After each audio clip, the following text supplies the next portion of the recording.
I'm James Wallace. I'm going to do some recovery poetry. This one's called Jack and Jill. It goes, Jack and Jill got back on pills. 300 a night at the bar on their tab and bill. They worked at a funeral home where the caskets fill.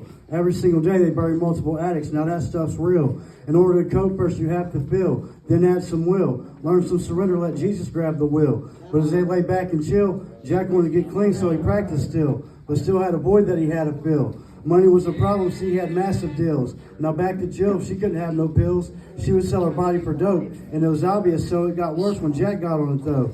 Enabling codependence with no defenses is so relentless. Mind on vacation with no adventures. But every time Jill overdosed, she'd give her nasal Narcan. There's no description on how we can get 90 pills in one day and do the whole prescription. Then bury the same ones in your shoes with no conviction. But Jack, the codependent, never had to go through sickness. But Jill, on the other hand, had a bigger habit. Every day she woke up cold sweats, nose just itching. While he was the one with all the money, see, she'd have to go and get it. Although while he was nodding out, she'd take some with no permission. See, she's an addict with the habits and the soul inflictions. Slept with so many guys that she don't remember or even keep count, but that's the road she entered. Because her mental health turned her against herself. Then on a cold December, Jack made reservations for the two of them to go to dinner.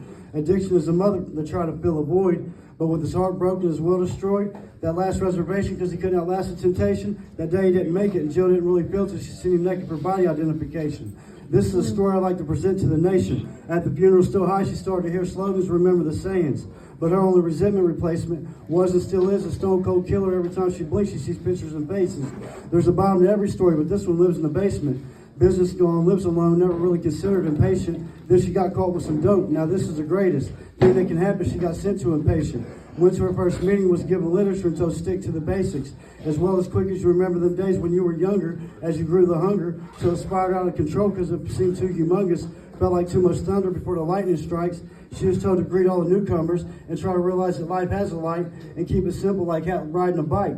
She backslid, had a couple relapses, but getting high with a head full of recovery enabled her to be back quick.